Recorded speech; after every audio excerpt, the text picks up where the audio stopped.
The child you see now can become anyone. He may be the commander of the Royal Knights, or he can become a magician who possesses magical techniques. He may even be the head of the criminal underworld. With high potential, this boy is the star of all heroes. He came to Lady Belinda and told her what wonderful weather it was today. Right now, this boy is in front of her eyes, and she has to answer him rudely that she doesn't want to see him. She asks him to get away, and the boy runs away in tears. She didn't really want to scare him and make him cry. The heroine does not understand why she cannot say what she wants. But all this happens because of the system that appeared with her in this world. Belinda Blanche is the worst villain of all time and has a bad reputation. It owns the largest casino on the continent. People said that she was too beautiful for such a character. But who would have thought that she was nothing more than a minor character? After an accident on the road, the heroine suddenly opened her eyes. This is how she realized that she found herself in a developmental game about raising a child. The heroine became the character who was destined to die every time. The game she was transported to is called Doki Doki. This is a parenting simulation game where you have to raise the game's main character. The player of the game itself is Ophelia, an aristocrat who sought refuge in the kingdom. Ophelia was entrusted with a child born under the stars of heroes. Ophelia saves an abused orphan boy. This boy is a child from a dream, born under the hero's star, the main character of the game. The heroine is unhappy that she became the Marquis's daughter and not Ophelia. Belinda still dies because she tortured the poor child. But just because she became Belinda doesn't mean she has to die the same way she did. According to the game's plot, Belinda met this boy when he began serving her. Since she hasn't seen him around yet, it means she hasn't met him yet. Belinda needs to try to live this life properly. She decided that she would gently mock him and then send him to Ophelia. Since her family is rich, she will be able to spend all her gold on the boy. Suddenly, the maid broke a vase, for which she began to frantically apologize. The main character wanted to really smile at her. The maid believes that she has committed a crime deserving death. The heroine understood how Belinda behaved, since the maid was so frightened. So she understands that she urgently needs to improve her reputation. Belinda asked her to lift her head to see if there was any blood coming out. At that moment, her system suddenly sounded an alarm. She had never seen such a system window, even in the game. Suddenly, she decided to make sure that the maid had enough blood on her forehead. The heroine herself did not understand what she had just said. Taking her words literally, the maid hit her forehead on the floor. Then she asked if Belinda would be satisfied with this result. The system suggests completing the synchronization to become the perfect Belinda. In keeping with the behavior of a true villain, her mouth turned out to be a portal to hell. Belinda was too rude to the servants and maids. But the heroine doesn't want to be like that. Otherwise, she simply won't be able to live.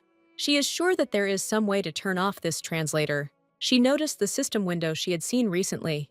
The heroine was delighted when she realized that she just needed to synchronize with Belinda. But she doesn't know exactly how to do this, and the system doesn't want to help.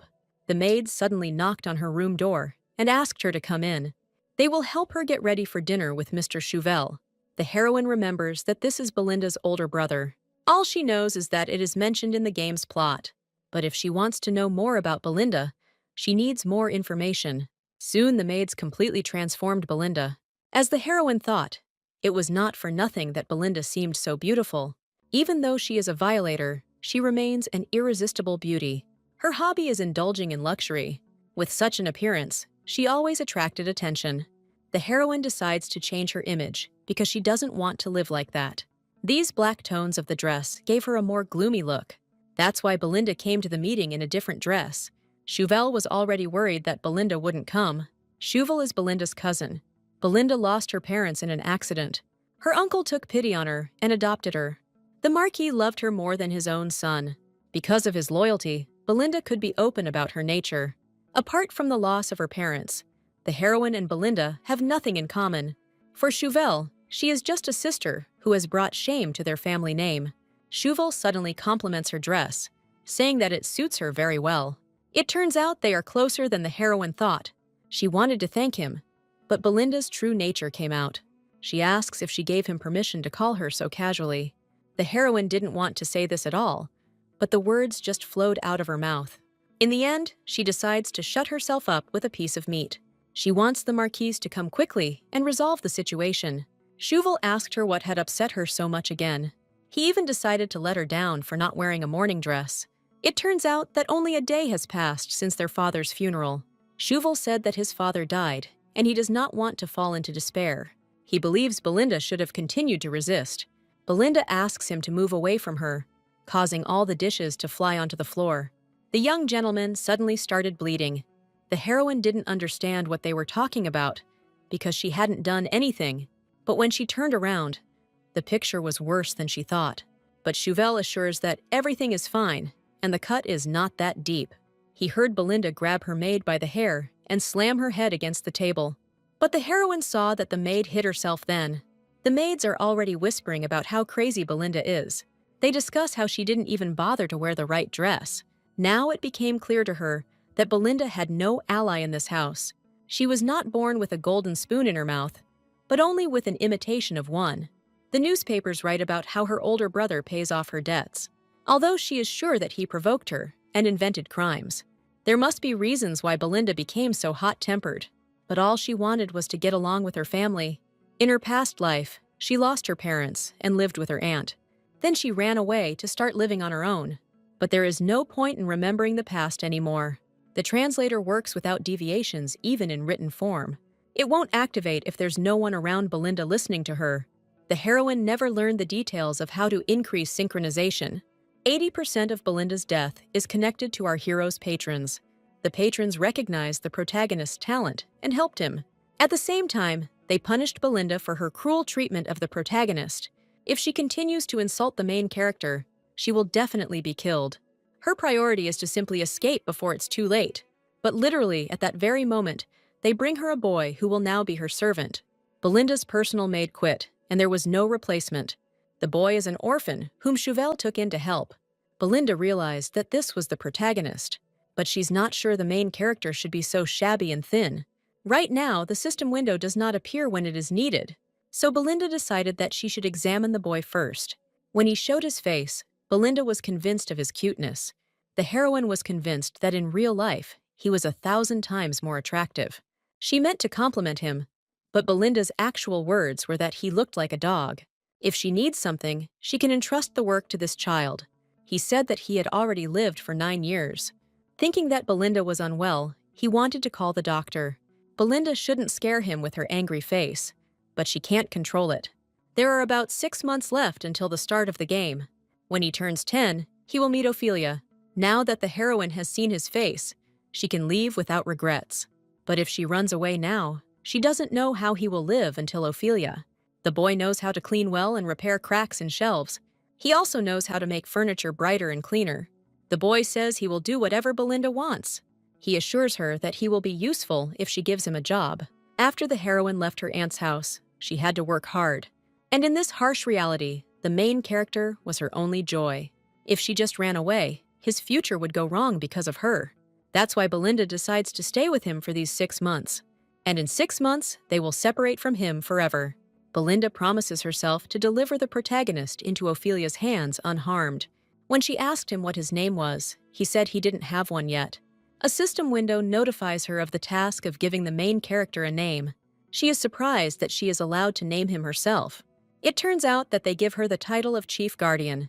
Belinda said that if she got her hands on a dog, she should give it a name. The heroine never thought that this day would come. She wanted to name him Leo, but the name Ratty came out of Belinda's mouth. The heroine doesn't understand who dared to name her baby that. The task of giving a name to the main character was completed. The heroine tries to deactivate it, but it doesn't work. She is convinced that his name is Leo. He must grow up strong. Belinda, however, believes that Ratty is much more suitable for him. The boy agrees with her that now he will be Ratty. The system asks the heroine to behave in an age-appropriate manner. Belinda's filthy mouth ruined everything, but will call the boy Leo.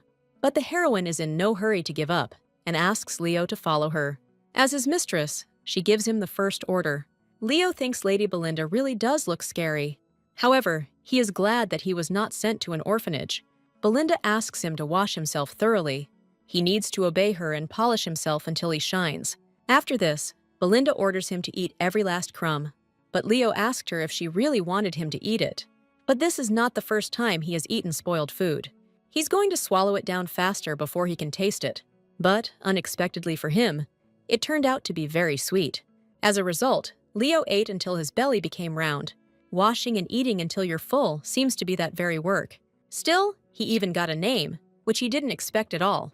He was so happy that he even shed tears. His former director believed he had no name. Leo felt like he would remain nameless for the rest of his days. Even though his name is Crescenish, he will cherish this name. Belinda allowed him to work on the estate. Tomorrow, Leo will do his best to help her. Perhaps then, he will become someone important in this house. One of the servants noticed that they had a new one. He introduces himself as Toma, saying that he will now be his new neighbor. Toma was surprised when he heard the boy's name. He thought that little rat would come home in tears after the first day. It's amazing that the boy was accepted immediately upon his arrival. In Toma's time, servants had to sleep in the stables. He tells Crescenish that things will be difficult for him, but since it's only his first day, it's better for him to rest. Leo told him that he wants to know everything, and Toma asks him to prepare for this story. Since the boy is so interested, he is ready to tell. That night, Belinda dreams of her own execution. The emperor asked her why she had mocked the innocent child so much. Then she replied that Leo was born to be walked all over. Thus, the emperor realized that they had nothing more to talk about. This was the first ending of the game, the Crown Prince's loyal knight. Belinda wakes up in horror from such a dream. She frantically checks to see if her neck is still in place. She had been under too much stress in recent days. Leo wishes her good morning, and she didn't expect to see him here. She asks him what he is doing here. Toma warned him that he would have to work hard. Leo decided to wash the window so that Belinda could see the beautiful flowers. The heroine desperately restrains herself from bursting into tears from cuteness. She doesn't want to say something wrong that would upset him. This won't do. She needs to nip this thing in the bud. Belinda asks Ratty not to do anything.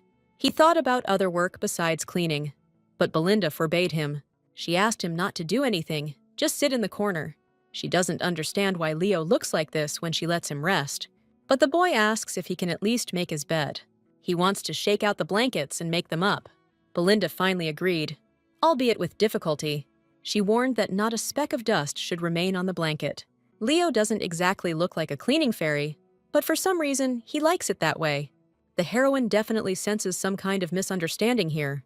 Every time Leo sees her, it looks like he's seeing a witch. But she resigned herself to the fact that she just needed to look after him. Leo is happy that he was given a task, because now he is useful. If he becomes cool, he won't be kicked out of here. He didn't notice that Belinda had been watching him all this time. Toma warned him that he would be screwed if he made even one mistake. Leo fell, dropping the blanket on the ground, causing it to get dirty. And now he feels like he's ruined everything. The boy already thinks that he will be sent to an orphanage. He enters Belinda's room quietly and hesitantly. She asks him to raise his head and look at her. Taking the scissors, she said it was time to deal with his head. It's been bothering her since the beginning, and she can't stand it anymore. Belinda just wants to tidy up his hair.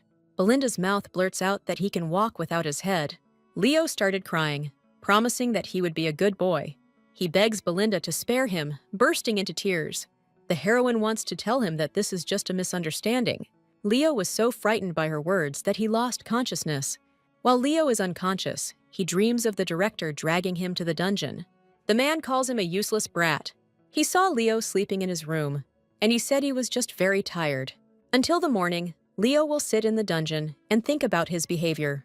The director's son complained to his father that Leo was to blame for everything.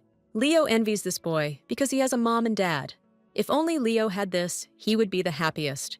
The doctor suggests that Leo is experiencing stress due to his environment. Besides, he looks very exhausted due to lack of sleep. The doctor suggests giving him some medication today to monitor his condition. The system shows that Leo has 90% stress out of 100. Belinda doesn't understand how she could have failed to notice his condition. She should have been more careful and not scared to death. She also needs to figure out how to increase the sync speed. The heroine didn't even see the full ending of this game. It had many endings, all of which were plot-dependent. The true ending is famous because no one could get past it.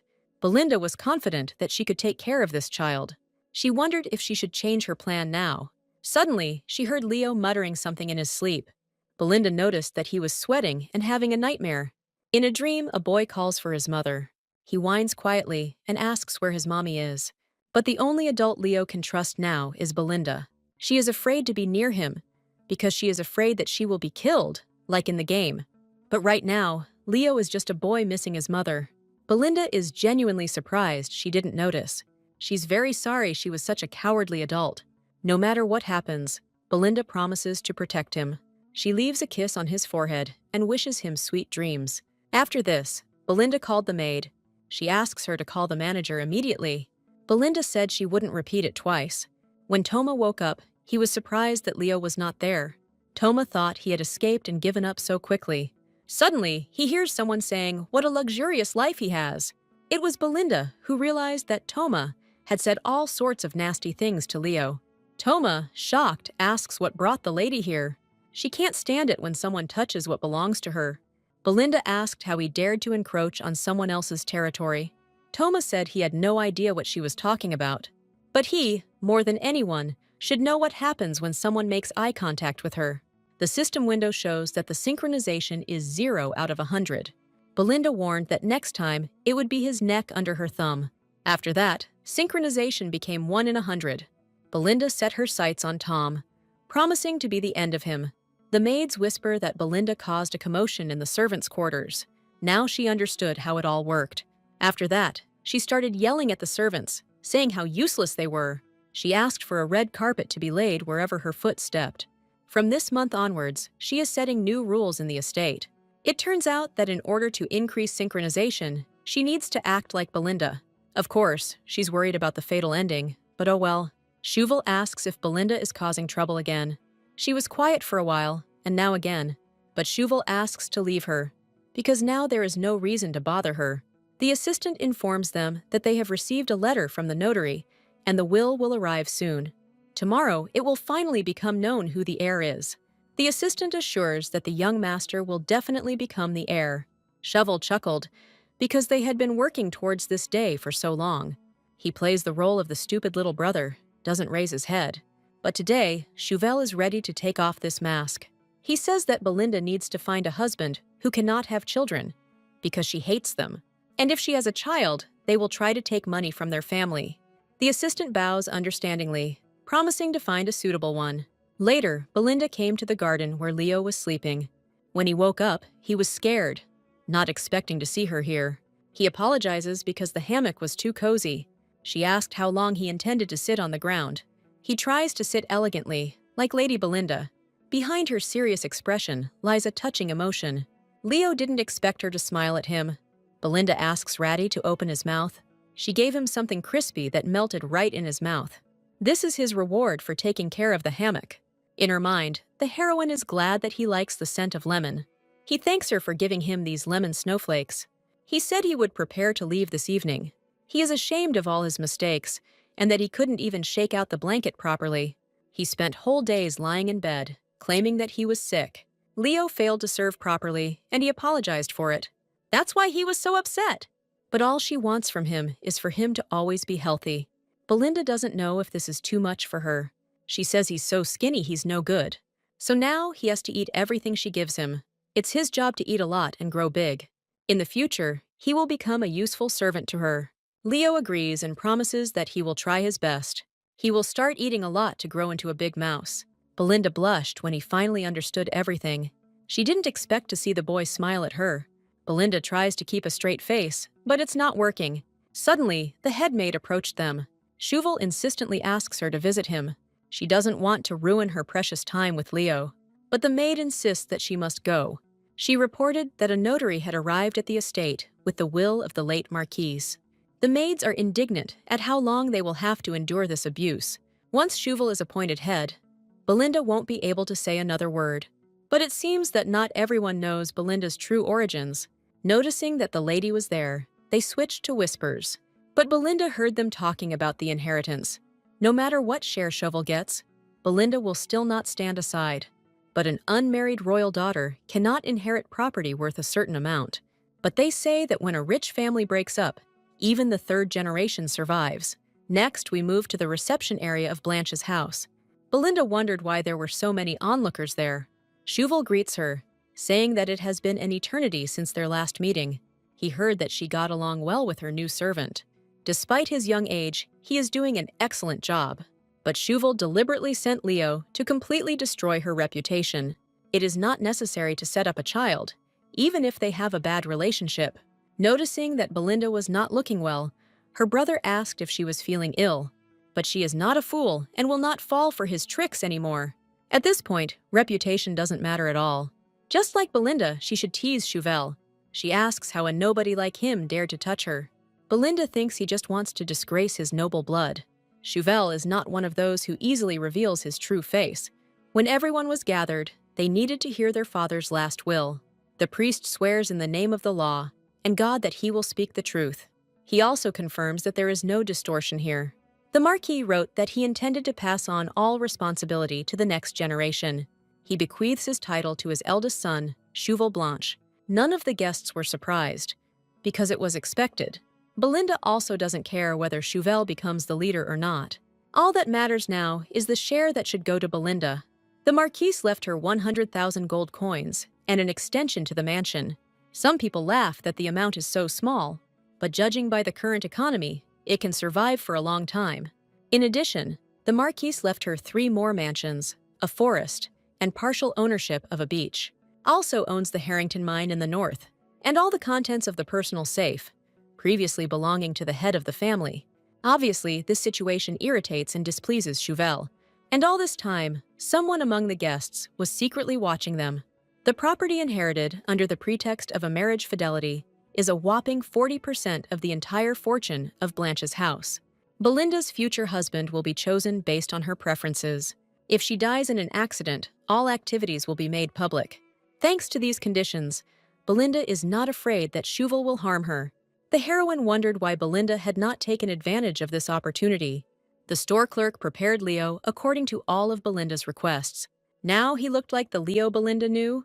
She said that she was doing all this just for his whim. They have a ton of different outfits that would be suitable for a fashion show.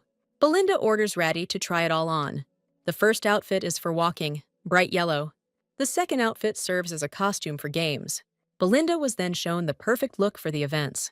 Belinda decided without further ado that she would buy it all. She asks to pack everything that is here. Her attitude towards money is gradually becoming dull.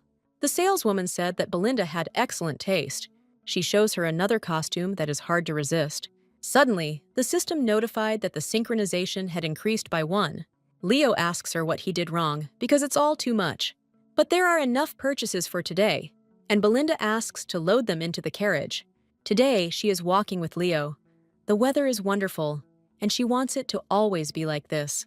They found themselves on the territory of the great temple of the kingdom of Xenos. But if this is a great temple, then the sword must be somewhere here. After searching around for a bit, Belinda found it. It is said that 700 years ago, this sword was sealed in a coffin of eternal ice. This relic must be obtained in the game to become a hero. Belinda has a task to get the sword from the tomb. To turn a protagonist into a hero, you need to reach the maximum level in all characteristics. Perhaps now, Belinda will be able to increase her stats, even before the start of the original story. In that case, maybe she should aim for an ending with the protagonist. Leo asks if he can eat all the ice cream. Belinda gave her permission, saying that not a drop of it should remain. She doesn't know what she's thinking, because she'll have to leave in 6 months. She doesn't even know if Leo wants to be a hero. There are clearly defined good and bad endings here. The future she dreamed of for Leo was not the one he chose. If Leo is happy in any ending, then it will be a happy ending for him. Upon returning home, Belinda asks to draw a bath for Leo, but the servant informs her that some guest is waiting for her. But Belinda has such a character that she doesn't have any friends. She thought that maybe Shuval had sent someone. As she walks into the room, the guest greets her in a low voice. Belinda doesn't remember such a character being in the game. The man introduces himself as Alan Fanadin and apologizes for the late visit. Alan is here to meet Belinda on orders from Archduke Valuacton. Belinda thought that she had seen such an emblem in the game before. It seems that this is the very same Valuacton house. In one ending, the player joins the Ducal Knights and gains glory. In the far north of the continent, there is a barrier that blocks the invasion of demonic creatures. The guards who guard this barrier are the House of Valuacton. People nicknamed him the Demon Archduke, despite the fact that he belonged to one of the most powerful families. Rumor has it that he always wears a mask to hide his ugly face. 4 years ago in this story, he killed his parents, brothers, sisters, wife, and child. Belinda senses a murderous aura from Elena. There is a rule that Northern Knights are required to wear masks. Belinda asked what business had brought him here. His master wants to get the mine, so they offer a deal. Belinda remembers that the mine was one of the assets transferred to her. She already knew that rumors spread too quickly. To begin with, Belinda asks Alan to voice the terms. She must marry the Archduke for a certain period of time and separate by mutual consent. The condition is a marriage proposal. In a year, she will simply have to transfer the ownership of the mine to the Archduke. His lordship only needs the mine. He will not require anything else. To be honest, this is a pretty tempting offer for Belinda. There is a law that everything belonging to the bride is shared with her husband after the wedding. The Archduke has a chance to take half of her property, but instead, he makes this offer. It's a deal with a man called a demon. Belinda asks to tell what kind of person this is. The first thing Alan said was that the Archduke had all his limbs. He maintains discipline and takes a responsible approach to fulfilling his duties. Alan asked if there was anything else she wanted to know, but since he is here as a matchmaker, he must explain everything in detail. Suddenly, an artificial intelligence will speak to her, describing the Archduke's appearance. Belinda wants to know how handsome Alan's owner is. Alan replied hesitantly that he was probably handsome. They say he's quite the tyrant. Maybe now he will say that the Archduke is actually quite a gentleman. Alan asks her to know that this is all true. At this point, Belinda declines his lordship's offer. She asks Alan not to act as a matchmaker under any circumstances. She then asks to see this person out after the conversation is over. Before leaving, she wondered what was wrong with him, but she thought about proposing a deal to other nobles. Alan suddenly said he wanted to ask something else. Belinda didn't expect him to be so close. Taking her by the chin, the man asks where this necklace is from. Belinda waved him off, and he apologized for being rude. She already thought that he wanted to take revenge for refusing the Archduke. Alan admitted that he liked the design of the necklace. Belinda has been wearing this necklace since the first day of her rebirth. He seemed to like the lace necklace on his manly neck. Belinda refused to sell the necklace, asking him to leave. Alan says he plans to stay in the capital for a short time, and if she doesn't change her mind, he asks her to contact him. Finally, Alan asks Belinda to take care of herself. Belinda arrived at the annex where she would live. She asks the maid to open the door so she can look inside. The mansion may not look like much from the outside, but the inside is quite nice. Belinda asked Ratty to come with her. He heard everyone say that this place was strange. In fact, Leo is just afraid of ghosts. There are spirits and mythical creatures in this world. Since he was scared, Belinda decided to open the curtains. No one told her that the view from here would be of a cemetery. Leo closes his eyes in horror and asks why there is a cemetery here. There were times when Blanche's house was poorer than the poor. An ancestor was born who had a clear talent for running a business. He bought up a lot of land around the house and built the current house. But now Belinda can take care of Leo without prying eyes. She asks the boy to follow her and not stand still. From now on, Leo will live in his own room. He thought that this room would be like the one in the orphanage. The very thought that there might be a ghost there frightens him. But when the boy found himself inside, everything looked completely different from what he imagined. It doesn't look like a solitary confinement cell, but like a real room. So Leo said that Belinda seemed to be in the wrong room. She thought he was uncomfortable here, but he wasn't. Since Belinda is tired, she asks him to do whatever he wants with his schedule today. Leo still can't believe he can stay here. The bed he got turned out to be very soft. But remembering that it was Belinda's furniture, Leo stopped fooling around. At night, he thought about how quiet it was here. In the orphanage, everyone usually slept in one room. When he went out into the corridor, he noticed a slightly open door. Leo decides to look inside and see what's there. Inside the room, to no surprise, was Belinda. She joked that her servant did not dare to lie down first with her. Belinda gave Leo the milk, warning him that it was still hot. Now she will give him the opportunity to get acquainted with one book. Belinda asks him to be a good servant and listen to her carefully. Once upon a time, in a certain kingdom, there lived a princess who was bewitched by black magic. The magic was like a curse that made her say things she didn't want to say. Her good thoughts were always voiced as bad, and gratitude was always replaced by condemnation. The most painful thing was confessing my feelings to the prince. She told him, with a visibly confessed expression, that she hated him. She was upset that the prince was ill. People believed that the princess was speaking out loud, and so the prince began to distance himself from her. Then the princess couldn't say anything else at all. There was not a single person in this world who would listen to her true words. Leo realizes how similar this story is to Belinda's. Everyone talks about how cruel she is, but she's not really. They all just don't know how kind Belinda really is. So Leo decided that he would always be on Belinda's side. Shovel, as he had long dreamed of, finally became the head of the house. Except his sister took his gold.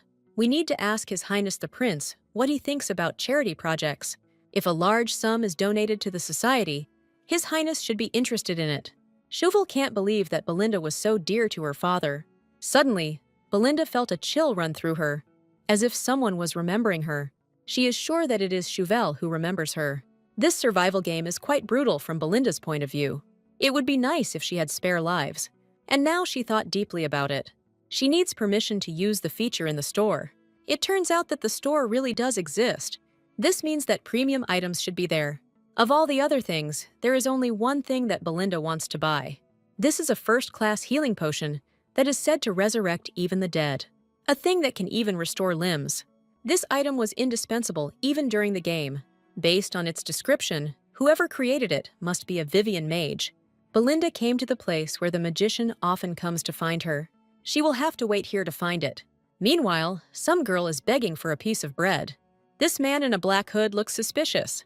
Belinda asked her, since when magicians beg for alms in the temple? The legend said that priests and magicians do not get along with each other.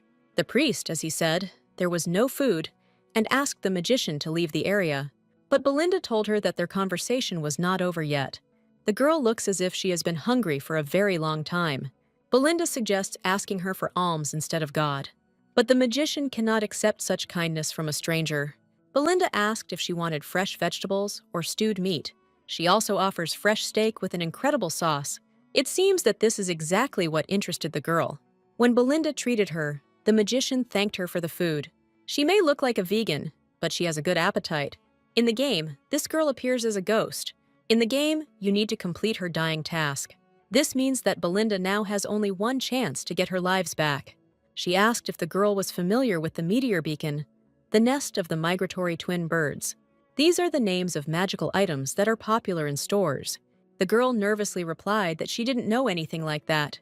In response, Belinda asks the waiter to clear the dishes. Looking at the girl, she asked if she really hadn't understood anything yet. Vivian's mentor is the magician Bruno. Every magical item he released was made by Vivian. Vivian reveals that she used her mentor's belongings to create items. Belinda asks her to go and tell the cook to cook the steak. Vivian sighs and says how expensive everything is here. Since she is an ordinary commoner, she cannot afford such a thing. Vivian gave up all rights to her inventions. Belinda thought there must be some tragic story here. She offers Vivian a deal, asking how much she is currently being paid. Since she is a simple student, she is not paid anything, but in return, she receives room and board. Belinda asked why she was begging then. Vivian admitted that she simply eats too much. He not only forced her to work for free, but also stole her work. The simple opportunity to invent something makes Vivian happy. Therefore, she can never betray her mentor. As a commoner, she simply has no other choice. But that doesn't mean Belinda will ignore it. But if Vivian wishes, she will not insist. But if she has time, she can come to the specified place. Belinda told her that she could find her. Unlike her mentor, she is kind to her obedient dogs. Today, Belinda gives Leo a task that only he can complete. The boy promises her to do everything in his power. He has become more energetic lately. Today, Belinda will teach him to write. She asks him to watch and learn elegant handwriting. Now she asks the boy to repeat after her. He doesn't even realize that the first word he wrote is his name. However, his handwriting is really very neat. The hero's star learned to write, and intelligence was added to him. From now on, Leo will learn 3 words a day. And if he fails, Belinda will hit him over the head like last time. The boy became embarrassed and asked her to forget about that day. A few days pass like this, and Belinda allows him to do whatever he wants. She doesn't understand how cleaning can make him so happy. His intellect and divine power increased. But Belinda doesn't expect a big leap because he's learned to write. She hadn't yet asked Leo about his dreams and future. For Leo, the dream itself can be a manifestation of masculinity. For starters, she will help expand this world for Leo. And when he has his own dreams, he must have the strength to make them come true. Vivian would be perfect for teaching magic. Soon, Belinda herself will have to visit the magic tower. First, she needs to collect all the study materials. She takes out a book about the formation of the kingdom. In this world, there are creatures born with special gifts. They react to the world around them differently than ordinary people. For example, Ophelia is one of them. Any creature that Ophelia showers with warmth and affection grows up healthy. The book contains the family crest of the House of Blanche, which means that someone also had abilities. That which exists but is invisible to other eyes. Belinda has no idea what she read, but it's interesting. Usually, abilities are passed down through inheritance. It also looks like it's going to rain all night. Belinda noticed someone's silhouette in the corridor. She had previously ordered no one to go upstairs. But it turned out to be her brother Chauvel. He asked how her marriage business was going. He has in his hands many answers to her marriage proposals. It seems Belinda has been everywhere. Chauvel asked if she really thought she would still be safe. For some reason, the heroine feels how Belinda continues to tremble with fear. She tries to breathe evenly and stay calm. Belinda tells him that he talks too much for an uninvited guest. Moreover, she never gave him permission to breathe into her house. Chauvel asked where that brat she was always picking on was. He heard that Belinda fed him well and dressed him beautifully. But he asks her not to forget that he personally chose this boy for her. Leo can report on her actions just like the previous maids. Chauvel is curious about the man she will marry. If she dies, the entire estate will go to her husband. So Chauvel isn't sure Belinda can call such a person an ally. He said she needed to learn to be more careful. Belinda thought that she really had made a mistake about something. She thought the trembling running through her body was due to anger. But now the heroine knows that Belinda is simply afraid of Chauvel. Her brother suddenly grabbed her face with his hand. Now the real reason why Belinda was so cruel to that boy is clear. She simply couldn't trust anyone anymore. Chauvel is surprised that their sharp Belinda has lost the power of speech. In fact, Belinda was always scared to death. She suddenly hits Chauvel sharply between the legs. In the end, it is Belinda's fear, but not the heroine's. Chauvel thought Belinda had gone crazy and wanted to hit her, but he hesitates to do so, and she asks why he can't strike. For Belinda, this was expected, because Chauvel is a half-breed. If she gets even the slightest scratch, she will call the doctor and tell everything. She will tell you what her dear older brother did to her. After her father's will, Belinda was immediately sent to this old outbuilding. That's why she has to live here without any servants. People will be more interested in the story of how a victim turns into an aggressor. Chauvel can't let his mask fall in a place like this. Belinda said he didn't even manage to kill her. The system sent that it received part of Belinda's memories. She already thought that she would have to sweat for a long time over synchronization. She should thank Chauvel for this. They noticed Leo watching them, who had come because Belinda had been gone for a long time. Chauvel said that people become stronger when they have someone to protect. He asks this boy what his name is. Belinda asked Leo not to answer him, and after that, they left. It's lucky that she found something dear to her heart.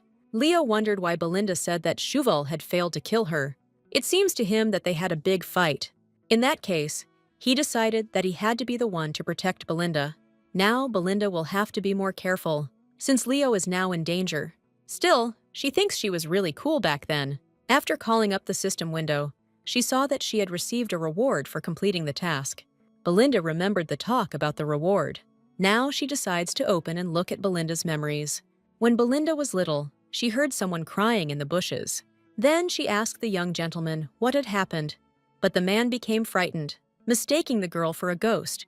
Belinda told him that there were no ghosts here, and they say that only children believe in such things. The man dismisses it as rain, not tears. Then she suddenly asked him if he was his uncle. He confirms that her father is his older brother. Belinda asks him to stop all this. She feels like she is looking at her father crying. But her uncle keeps insisting that he lost his brother. Because of all this, Belinda herself began to cry. Uncle hugged her, and they began to cry together. After they both have cried, he asks her to blow her nose. Uncle blushes, apologizing that she had to see such a pitiful sight. Belinda says no one else cried for her parents. At that moment, the man heard someone talking. He suddenly said that it was time for him to go. He is confident that they will meet her again. A year after Belinda's parents died, she asks her uncle to become her guardian.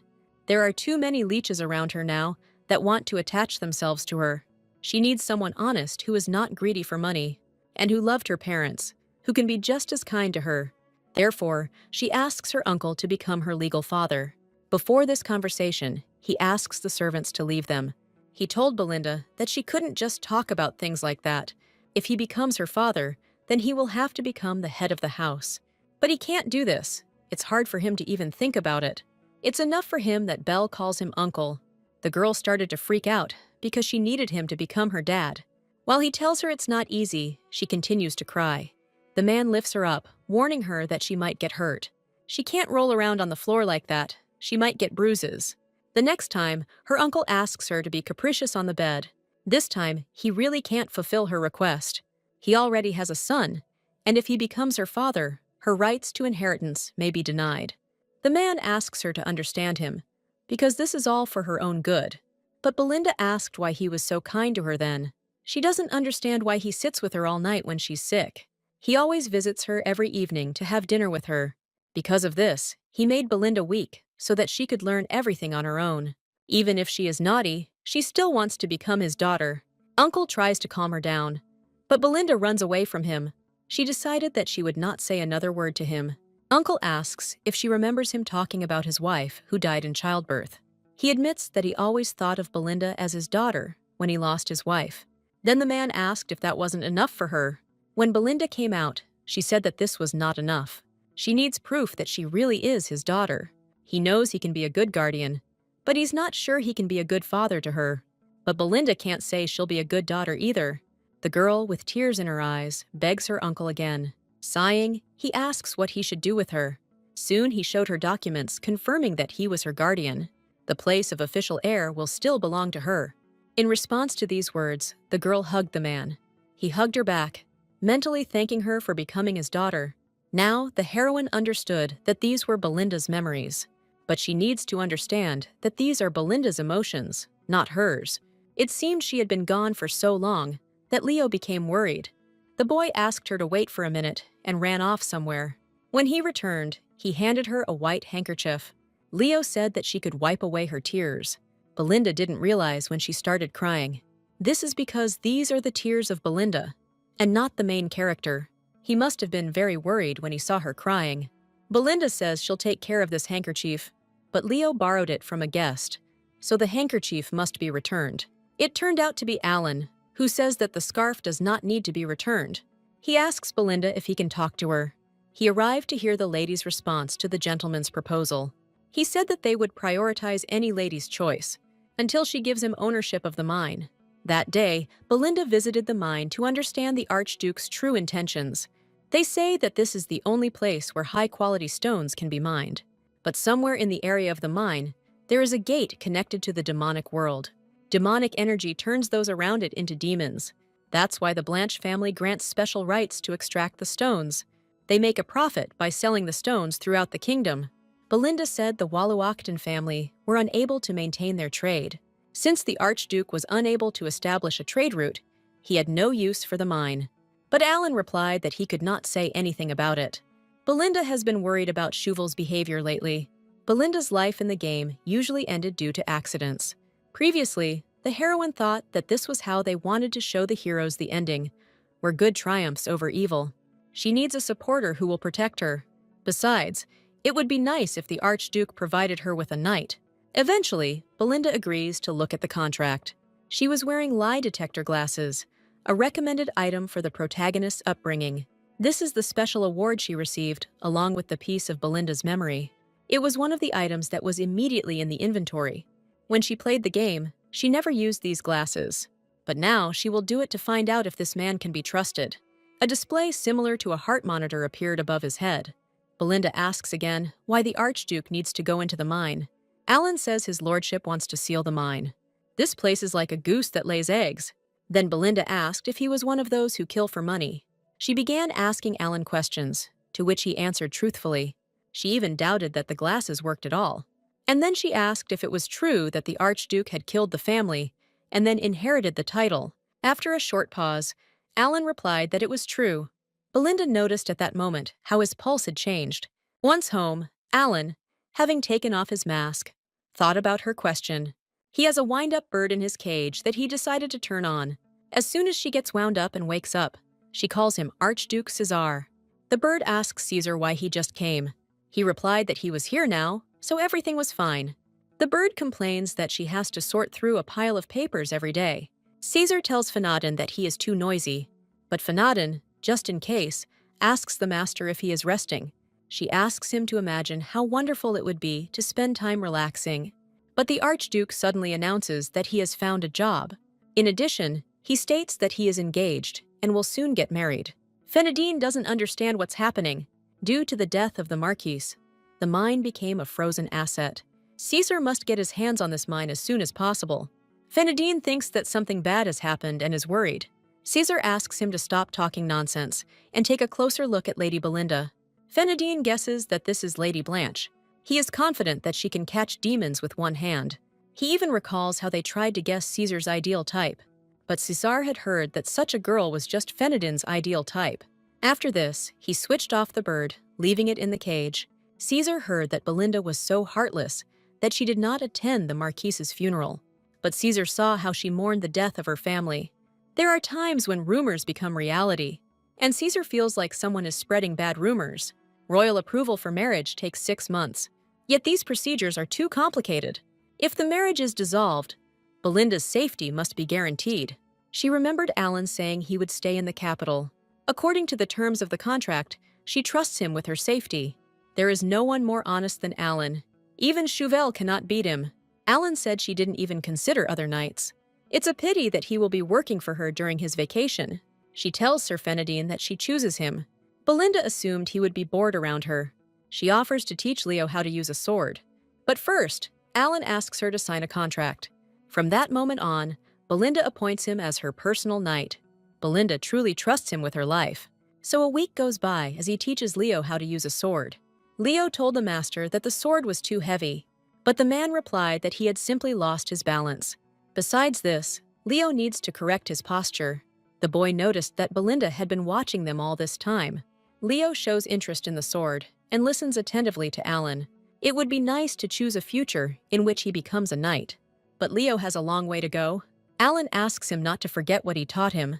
The system showed that Leo's endurance had increased. The basics of swordplay take a long time to learn, but Leo remembered them within a week. Belinda wondered who this man was. The maid reported that a guest from the tower had arrived. Belinda immediately thought that Vivian had come to see her. She asks to be escorted immediately to the guest. Leo asked Alan how he could become as strong as him. Normally, a person would have been scared of Alan long ago, but not Leo. He doesn't show the slightest sign of fear. Alan asks Leo to focus on shaping his body. Leo asked if he could become a good servant. Alan didn't expect to hear that he didn't want to become a knight. Leo admits that he wants to protect Belinda with all his might. Alan is confident that this child will become strong very soon, because he has an honest and brave heart. Meanwhile, Vivian actually came to Belinda. The quest involving Vivian occurs twice in the game. After completing one quest, you can get a map from the warehouse. In the process of interacting with this guest, Belinda realized something. Vivian did not die of starvation, but of guilt. She went to the place Belinda told her about. The map she gave her leads to the warehouse where the potion is. Belinda reveals that she knows Vivian created the potion. She admitted that she created the potion for her grandmother, who had lost her memory. If you drink the potion and fall asleep, you can see your best memories in a dream. Vivian just wanted to give her grandmother some peace. She would have fainted if she had known about the future that Belinda knows. This potion can become a very dangerous drug. In the original story, Vivian's owner secretly sells another version of this potion. Midway through the game, mass deaths begin. Vivian must have guessed that Belinda had revealed the truth to her. If she agrees to work for Belinda, she will get everything she wants. But Vivian doesn't understand why Belinda is so kind to her. Vivian is scared because she was betrayed by the teacher she trusted. Belinda decided to ask Vivian how much the mug of tea in her hands was worth. Her eyes almost pop out of her head when she hears the price. You can live on this amount for 4 years, covering all your expenses. It's easy for a member of Blanche's family to spot a pearl in the mud. Thanks to her family, Belinda has discerning eyes. That's why she provides her service. Her hobby is to find valuable things that are not yet recognized by people, and then show them to the world. But Vivian thinks there is nothing special about her. Belinda can't believe her keen eyes were wrong. Vivian just thinks she's weak without her teacher. Vivian had to humiliate herself many times because of him. Belinda's original goal was to get the potion, but she feels too sorry for Vivian. Belinda told her that she should know her worth. If Vivian refuses the offer, nothing will change in her life. One day, she may tell the owner that she is against selling her potion, but she understands how this could all end. Unable to overcome hunger and cold, she may die. This is exactly the ending Belinda sees for Vivian. And this is not even an exaggeration, but the real ending. Melinda wants to give Vivian another chance. She sincerely hopes that the girl will not refuse her. When Vivina agreed, Belinda asked her to say it louder. Vivian says that if Belinda helps her, she will do everything she can. But Belinda reminds her that she shouldn't think so lowly of herself. If Belinda helps stop the potion sales, Vivian will make any other potion she wants. Belinda received money as a reward for completing the task. First, she needs to feed Vivian properly. Vivian decided to ask what Belinda would do with the potion. Now, unlike the original, the potion has only just begun to spread. So she replied that now was the time to catch some rats. Soon, carriages from other boutiques arrived at the house. The maids think Belinda is throwing money away. It seems that the head of the house is preparing for the inheritance with all his might. The girls who arrived from the boutiques began to get acquainted. Now they understood what that very Lady Blanche looked like. Belinda ordered them to sew a complete wardrobe for the poor magician Vivian. The one who finds the most suitable outfit will receive a reward. But if something doesn't suit her, they will regret it for the rest of their lives. If they take advantage of this chance, they can rise above others. The girls started asking Vivian what style she preferred. Vivian says she doesn't need new clothes. Belinda asked if she really wanted to continue walking around like she was rich. She asks Vivian to just do what she says. Belinda watched Vivian's post from yesterday and didn't find anything difficult in it. The process is not complicated, and the potion is really easy to prepare. But Belinda doesn't understand how such a simple recipe could become addictive. She asked who Cecile was, who was mentioned in the title. One of the girls decided to attract attention to herself, but she immediately gets a slap on the back of the head from her mother. The mother apologizes for her daughter because it is the first time she works in front of such an important person. It turned out to be Mary from the Bluebird boutique. She introduces her daughter as Thierry. Belinda eventually settled on their dress. She asks the rest to finish and return. She also decided to ask if they made men's clothing. Mary's husband does this, but he is sick now. Belinda and Vivian will go out to dinner at a restaurant this evening.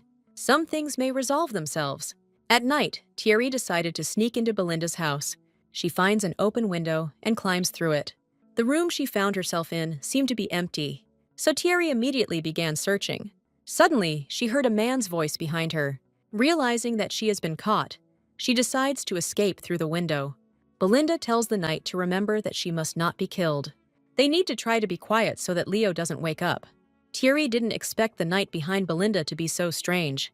It's clear from his expression that he's ready to kill her right on the spot. Eventually, Thierry decides to give up, out of fear. She clearly didn't come all this way to finish the dress. Belinda assumed that Thierry was in complete despair. Thierry says their boutique is renowned for its impeccable service. They were so eager to show off the finished dress that they burst in here at night. Even though Thierry is tied hand and foot, she still has the recipe. Belinda asks Thierry to take a look at this recipe, and inside was just a signature lemon pie recipe. Thierry can't believe it, because he remembers Belinda mentioning the potion. Belinda told how the rat got into the trap. Alan didn't understand what they were talking about, so Belinda decided to introduce Thierry to him. She asked her how she knew that she was a rat. They both look like they have no idea what's going on. But Belinda understood what was going on. Remembering the situation 2 days ago, she doesn't have enough grounds to raise the guard. The only way is to destroy all stock from the warehouse. It would be nice if there was someone who, like her, needed to destroy the potion. There are also people who hate Bruno very much. This is not Vivian or the temple that is at odds with the magic tower. There are rats that control order, thanks to their information network, and wild dogs that guard it with merciless cruelty. The stranger disturbed the order, so they now despise Bruno. Among them is a rat leader who is dying of addiction. The rats, having lost their leader, quickly disintegrated. Deprived of rats, the wild dogs became a useless gang. The slums, left without rulers, succumbed to the potion. The rats are probably now desperately searching for the culprit. Belinda is confident that the key to the mystery will definitely be found. In the third ending, the protagonist becomes the lord of the criminal underworld. Thierry told him that the rats used to run a regular family business. He was called a leader, but in reality, he only supported his brilliant father, a position that allows one to easily eavesdrop on noble gossip. Belinda asks to urgently contact the boutique in the capital. Thus, she deliberately revealed the information in the presence of her informants, and the rats greedily grabbed the cheese that Belinda threw to them. She told Thierry that she was underestimating their home's information network. Thierry knows that Blanche's family has nothing but money. Belinda intends to provide information that even rats don't know. She asked what about the location of the potion or the confrontation itself. Thierry thought Belinda was confessing to producing the potion. Belinda asked why she had to prove her innocence. She will definitely take payment from Thierry for her insolence. In the end, Belinda never slept a wink. Thierry continued to stare at her until she left. Her body came into this state from one sleepless night. She asks Alan to give her a cold cloth for her eyes. Thinking that she was putting too much strain on him, she wanted to change her mind. But Alan had already placed his cold palm on her eyes. Belinda asked in surprise what he was doing. Alan explains that his aura's property is ice. Belinda thought that this aura was simply useless. She noted that Alan, for some reason, did not ask her any questions. He said he would ask if she ordered, but it was too late. Since Belinda's fever doesn't go down, Alan asks her to rest. His voice sounds like he's worried about her, but Belinda asked how he dared to feel sorry for her. But this is a concern, because if something happens to her, the engagement contract will become invalid. He was genuinely worried about her, even with that cold expression on his face. Belinda tells him that in this way, he is quite similar to her. After that, she went to rest in her room. They will get what they want from each other, and after that, their paths will diverge. But César never thought she could smile like that. Bruno was informed that a fire had broken out at the retail outlet last night, and Mr. Bruno's warehouse burned to the ground. Bruno furiously asks where they all were at the time of the fire. There was a year's supply of potions, hundreds of kilograms of ingredients. There are no herbs left on the market, apparently. Someone bought them all up. Bruno asks to find out who did this and send him to him immediately. He decided that it would be better to squeeze a new magical tincture out of Vivian. He had just been informed that Vivian had arrived. Bruno was already starting to worry because he hadn't seen her lately. He asks what on earth she's wearing. Vivian said she managed to get some new clothes. But Bruno says that people like her must avoid luxury. He asked how the work on the restorative potion was progressing. Bruno asks to write down the progress of the research and bring it to him. Seeing that Vivian was silent, he asked if she had any doubts. Vivian wants to know when she can get the mantle of the magic tower. She has been Bruno's apprentice for almost 8 years now, but she was never given any recognition. Bruno said that she couldn't have done anything without his help. Since he saw her passion, he allowed her to use the scientific equipment. At that moment, Vivian remembered how she and Belinda had seen the hunters. They will never throw away the meteor beacon. In the depths of the dungeon, a lighthouse indicates the location of the stars. The nest of migratory twin birds allows them to communicate to their families that they are safe. Belinda asks to look at the faces of those who use magical instruments. Vivian saw only happiness in these faces. This was the value Belinda saw in her. If Vivian doubts her own strength, she can believe in their happiness. Vivian tells Bruno that she is not some street girl from the slums. She screams that she is not as useless as he thinks. Vivian is ready to file a claim for authorship of this potion. Bruno asked in a rage if this was really her gratitude. Vivian can't even believe that she could follow such a man. If it weren't for Lady Belinda, she would never have changed. When Vivian left Bruno, he said she would regret it. Belinda can't remember the last time she felt so calm. Leo informed her that he was finished with the tasks. After checking them, she decided that he deserved 5 macarons. Leo said he wanted to share with everyone because he felt awkward. If Belinda had her way, she would have bought him an entire factory. Belinda says they should all enjoy it. Thierry came to them and asked why they didn't invite her. She says she loves sweets too. Alan immediately persuaded her, but she said that she gave up. She came to report the mission, but Belinda has little faith in her. Thierry wants to be heard. She is sure that if they kick her out, they will not be able to sleep because of curiosity. Lou started crying because they were arguing. Belinda finally agreed, and they went into the house. Belinda asks Thierry not to drag things out and get straight to the point. Thierry gives her a report on his cooperation with the rats. The report included people who were taken care of. Nothing specific was written about Bruno. Thierry told him that he should go to sleep. She even asked Bruno if he had tried the potion before. Bruno asked how she dared to raise her hand against the magician. But it's not just the tower that has rules. The slums do too. Here, no one will look for the killer and punish him according to the law. Soon, Bruno will be begging to be let into the next world. Having told this, Thierry clarified that he was not dead. It seems Bruno suspected something and wanted to run away. As expected from a rat, they get the hang of things quickly. Once Vivian's potion reaches first place in the slums, the quest will be considered completed. Now it's time to come up with a reason for such a hack here. Thierry said there was no security system at all here. But when there is a good bodyguard, Belinda's safety is not in danger.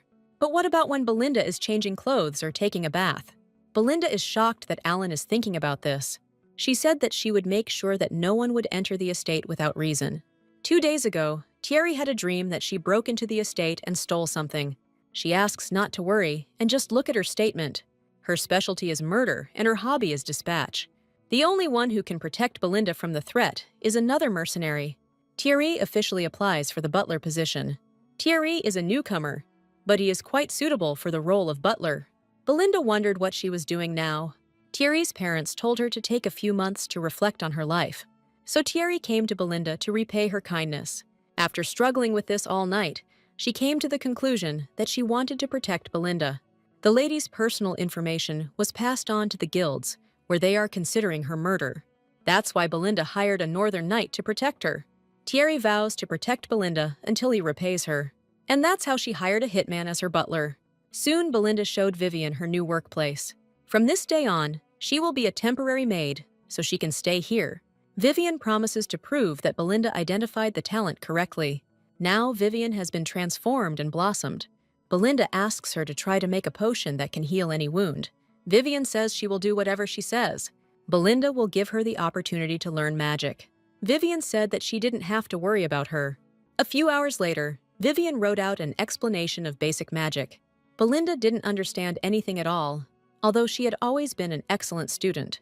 Looking at Leo, it seems to her that his soul has left his body.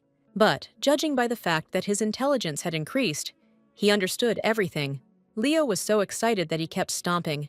Belinda asks to move on to the intermediate application of the magic circle. She asked why Vivian had added a magic circle to the formula she had explained at the beginning. And Vivian replied that she simply had to do it. It is quite possible that magic is not a difficult subject. It's just that Vivian is a reliable teacher. Belinda asks Vivian to get ready to try on new clothes. She doesn't know why she's breaking the soul of a boy who's almost a genius. After Belinda heard Vivian scream, her life became easier. She wanted to find the best magician for Leo. There is a head of a magic tower, but she has no desire to have anything to do with him. Leo finishes his fitting. The new butler dresses him up. Belinda's eyes clear, and all the questions float away from her heart because of Leo. The maids whisper that this could really be the same child. This reaction is quite natural. His sunken cheeks became noticeably rounder, and his shoulders straightened. However, Belinda cannot say a single warm word to him. Thierry asked Belinda if she liked his outfit. Her facial expression says quite the opposite. Belinda had already decided that Thierry would not see the award. Leo asked where they were going, when he noticed that Belinda was also dressed up. She replied that they would go somewhere where Leo had never been before. This is the capital's October festival. This is a great way to reduce stress. Leo wonders what is celebrated at this festival. It is held in honor of the king who founded this country. Belinda noticed that this maid treated Leo kindly, unlike the others. When she asked her name, the maid replied that it was Mary. Belinda asked her to come over and finish her hair. Mary asked if she could trim the ends and change the decoration. Mary turned out to have excellent taste. Belinda decided to observe Mary to make sure she was normal. But soon, Mary informed Chauvel that Belinda had gone to the festival. She went to the commoners' square, not to the nobles' party. She also took her beloved servant with her. Nothing is known about the new employees. Vivian is hard to spot anywhere, and the estate's butler is busy sewing. Chauvel doesn't understand why Belinda hired such weak assistants. Besides this, Mary brought him what he asked for. Since Mary treated her well, she seems determined to keep her. Chauvel asks Mary to continue to take care of his sister in the future. They noticed that the Northern Night had lingered longer than he had planned. Chauvel noted that Belinda has no intention of joining the Valwachtan family. He is sure that she would not want to rot in the Northern lands. First, he wants to find out how artificial a person she is.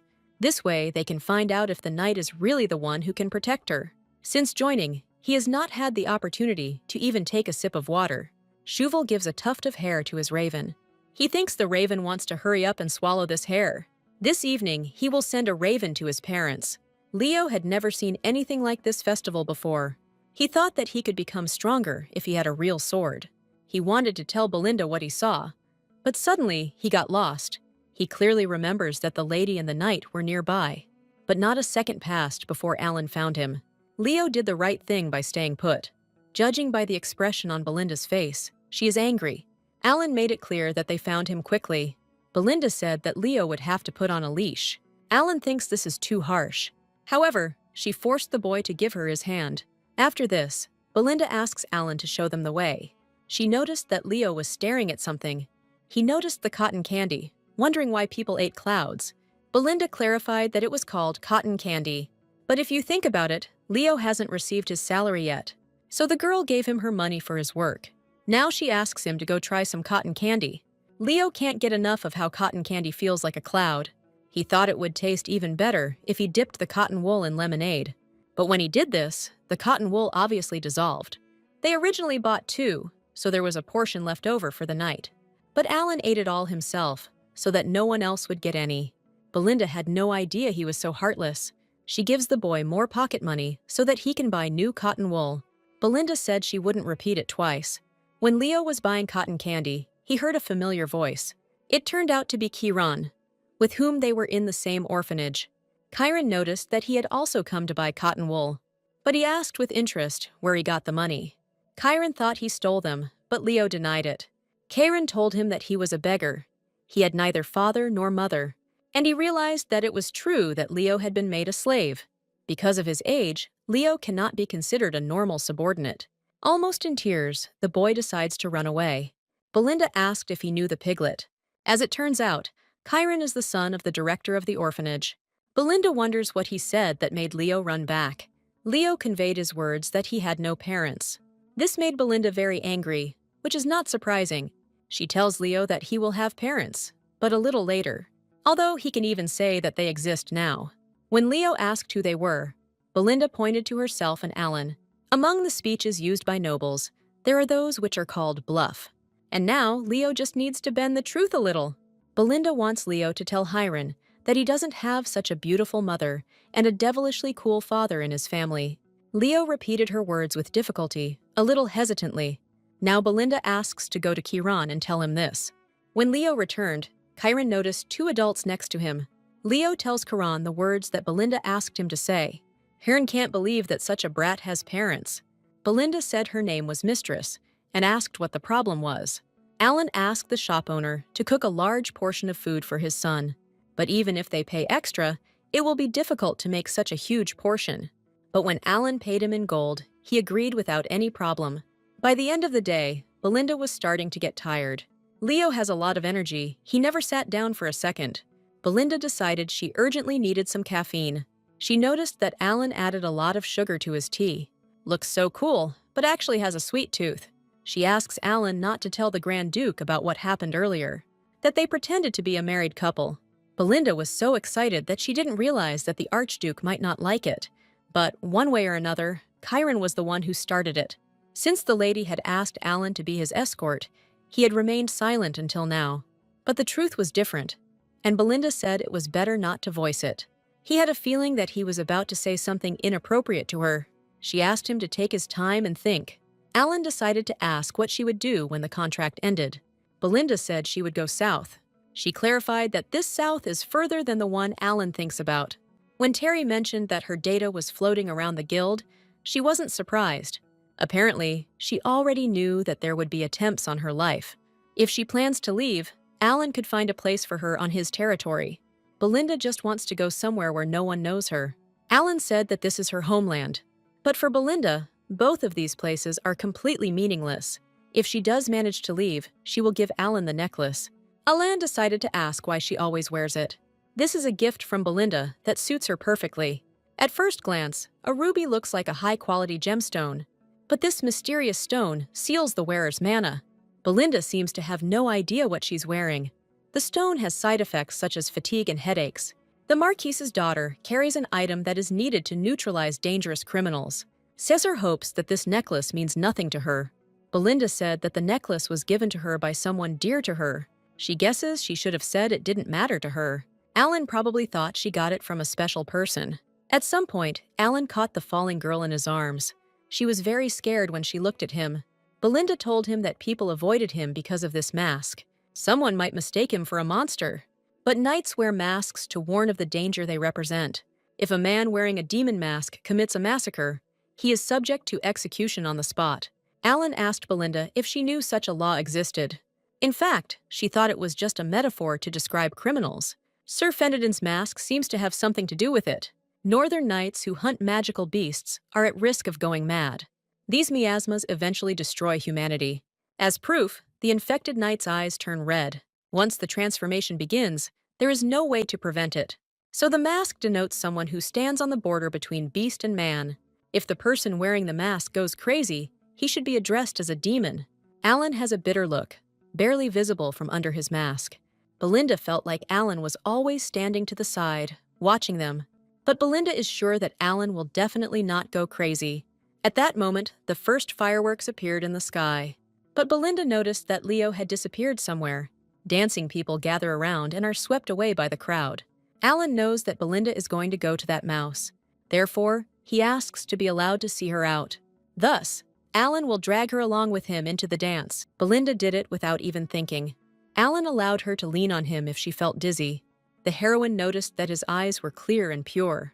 For some reason, they suddenly seemed familiar to her. Leo, who found them, said that they looked like a knight and a princess. In her past life, the heroine never danced with a man. She even pressed herself against his chest, which was unexpected for her. It seems like there's nothing special about this for Alan. Leo suddenly saw the parents walking with their daughter, hand in hand. So he asked Belinda and Alan to hold his hands too. Before leaving, Belinda asked if Leo really didn't want to see the parade. But he had long since noticed how tired Belinda was. So he said he might watch the parade next time. The stress window showed 0% out of 100. In a year, Leo will be able to enjoy the festival with Ophelia. Right now, if he can smile, that's enough. Suddenly, black crows began flying around. Alan immediately ordered them to stop. The knight says that they need to run to a lighted place right now.